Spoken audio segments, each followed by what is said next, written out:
天宗自弄到你们3个的财富。哥，我这就替你报仇！不，真是疯了！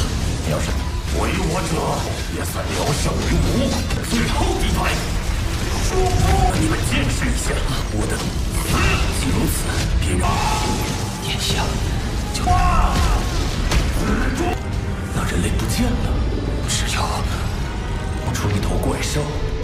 Halo kalian semua, selamat datang di channel Donghua Singkat. Bagaimana kabar kalian semua? Mimin harap kalian semua baik-baik saja. Dan pada video kali ini kita akan membawakan konten spoiler dari serial Donghua Solesar episode ke-190, yang dimana pada cerita sebelumnya Kaisar Ye Chun telah mengorbankan dirinya sendiri untuk menyelamatkan adiknya dan juga Lo Feng. Tetapi sayangnya Lo Feng bersama Kaisar Fantasi Bintang dan juga lainnya tidak bisa keluar dari menara pengorbanan karena adanya ras Tianjin yang menahan mereka, sekaligus memberikan tawaran kepada mereka untuk menemukan tempat ruangan harta karun sebenarnya. Ya, singkat cerita mereka semua setuju dan mereka pun pergi ke ruangan harta karun sebenarnya itu, dan yang ternyata anggota ras Tianjin itu yaitu Qiu Qika menjebak mereka semua di ruangan harta karun tersebut, yang setelahnya ia melakukan peledakan diri untuk menghancurkan mereka semua, dan itu merupakan niti cerita pada cerita sebelumnya. Kalau gitu pun sekarang langsung saja kita masuk ke bagian cerita terbaru. Cerita ini berlanjut setelah peledakan dari Qiu Qika, yang dimana sekarang kondisinya ternyata banyak orang yang bisa selamat dari ledakan tersebut. Kaisar Fantasi Bintang bersama dengan Lo Feng, mereka berdua bisa bertahan berkat pelindungannya Lo Feng.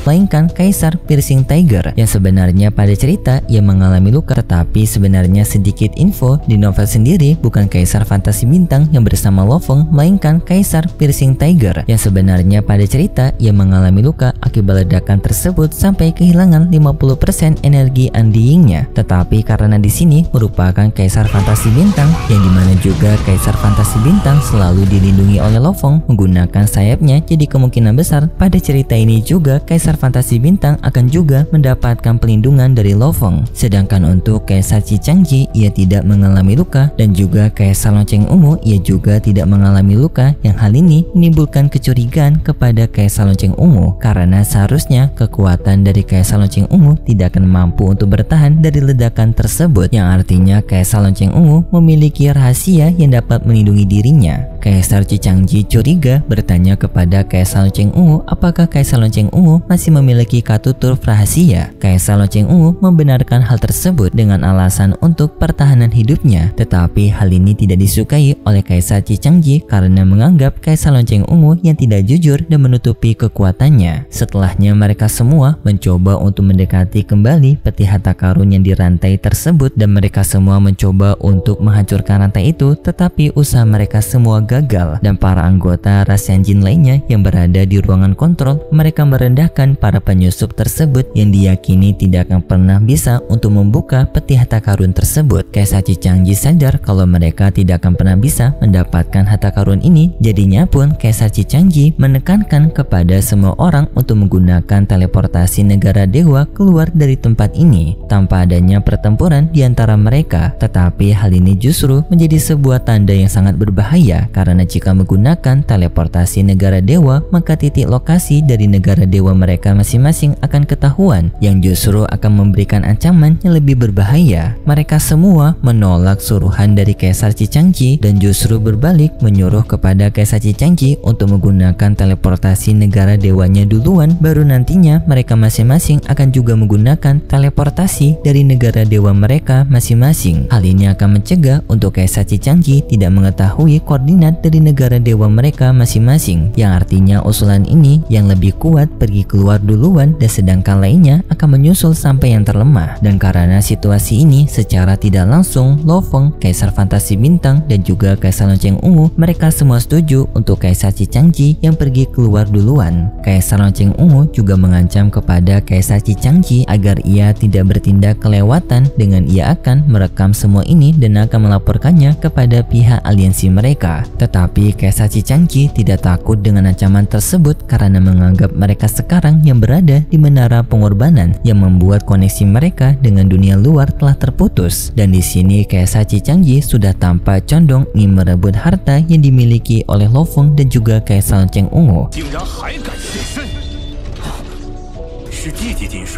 Karena Kaisar Cicangji yang sangat penasaran dengan harta pertahanan yang dimiliki oleh kedua orang ini yang bahkan bisa bertahan dari dua ledakan ranah Kaisar Andiying, yaitu Kaisar Ye Chen dan juga Kaisar Cucika sebelumnya. Yang lalu Kaisar Cicangji mengungkapkan niatnya kepada mereka bertiga bahwasanya jika ia tidak bisa untuk mendapatkan harta warisan dari Ye Xianjin, maka mendapatkan harta jarahan dari ketiga orang ini sudah sangat cukup bagi Kaisar Cicangji agar tidak pulang dengan tangan kosong. Kaisar Lonceng Ungu langsung mengeluarkan sebuah kristal hitam yang kristal tersebut mengeluarkan energi menakutkan dan mengancam jika situasi ini terus dipaksa, maka Kaisar Lonceng Ungu akan mengaktifkan kristal hitam ini yang akan bisa menghancurkan semua orang, yang dimana kristal hitam tersebut merupakan kristal Dewa Api 3 kali yang memiliki ledakan 3 kali lebih kuat dari ledakan Kaisar Puncak. Dan kristal hitam inilah yang sebelumnya telah menyelamatkan Kaisar Lonceng Ungu dari 2 ledakan sebelumnya. Kaisar Cicangji tidak takut dengan ancaman Kaisar Lonceng Ungu, menganggap ledakan tersebut tidak akan mampu untuk menewaskan dirinya dan kemungkinan hanya menguras energi Andiyingnya saja, yang artinya mereka semua justru yang akan tewas dan akan meninggalkan Kaisar Cicangji yang hidup sendirian. Kaisar Lonceng Ungu pun langsung memberikan kode kepada semua orang untuk langsung melakukan penyerangan, dan setelahnya Kaisar Fantasi Bintang langsung membakar tubuhnya untuk melakukan peledakan diri seperti Kaisar Ye Chen sebelumnya. Tetapi sayangnya ledakan tersebut nyaris tidak memberikan goresan kepada Kaisar Cicangji. Tetapi di sini kembali perlu diingat kalau di versi novel bukan Kaisar Fantasi Bintang tetapi Kaisar Piercing Tiger yang di dalam ceritanya mengorbankan diri. Tetapi mungkin di versi novelnya akan berbeda, yang mungkin Kaisar Fantasi Bintang tidak akan mengorbankan dirinya. Jadi kita perlu garis bawahi bagian-bagian cerita yang mungkin akan berbeda antara versi novel dan juga versi Donghua. Dan di sini hanya Lo Feng saja yang merasa lebih terpojokkan karena hanya Lo Feng yang tidak memiliki energi Andiying, membuat Lo Feng tidak bisa untuk melakukan peningkatan kekuatan seperti para Andiying lainnya yang bisa membakar Andiying mereka untuk meningkatkan kekuatan mereka. Tetapi Lo Feng tidak memilikinya, membuat ia tidak memiliki kepercayaan diri untuk menghadapi Kaisar Cicangji. Dan setelahnya Kaisar Lonceng Ungu ia langsung mengeluarkan harta karun sejatinya, yaitu sebuah jam kuno misterius yang mampu membuat medan ruangan kuat, yang medan ruangan tersebut langsung mengurung Lo Feng dan juga Kaisar Cicangji secara bersamaan. Dan setelahnya ia hendak untuk menggunakan kristal Dewa Api 3 kali lipat kepada mereka berdua agar mereka berdua hancur di dalam ledakan dari medan ruangan tersebut. Dan hal ini juga akan memberikan daya ledak yang sebelumnya hanya 3 kali lipat dari kristal Dewa Api, tetapi sekarang akan memberikan 10 kali lipat ledakan karena mereka yang berada di medan ruangan tertutup. Hal ini memberikan kepercayaan diri yang tinggi bagi Kaisar Lonceng Ungu untuk bisa menewaskan Kaisar Cicangji dan juga Lo Feng sekaligus, dan lalu membuat dirinya menjadi kaya raya dengan harta-harta jarahan dari kedua orang ini. Sedangkan untuk anggota dari ras Yanjin yang masih mengawasi pertarungan itu, di sana mereka sangat puas melihat pertingkaian dari 3 orang tersisa ini dan dendam mereka yang sangat besar kepada 4 ras puncak yang telah membuat ras Yanjin mereka hampir punah seperti sekarang. Kaisar Cicangji yang berada di situasi ini sadar kalau ia tidak akan bisa bertahan dari peledakan kristal tersebut, dan di sini Kaisar Cicangji memutuskan untuk mengambil jalan terakhir, yaitu ia melakukan peledakan diri untuk semakin memperbesar daya ledakan ini agar bisa menewaskan semua orang termasuk Kaisar Lonceng Ungu, yang daya ledak yang dapat dikeluarkan oleh Kaisar Cicangji bisa menyamai dengan 2 kristal Dewa Api, yang artinya sekarang daya ledak yang akan ditimbulkan di tempat tersebut adalah 3 kristal Dewa Api. Ledakan yang sangat besar pun terjadi.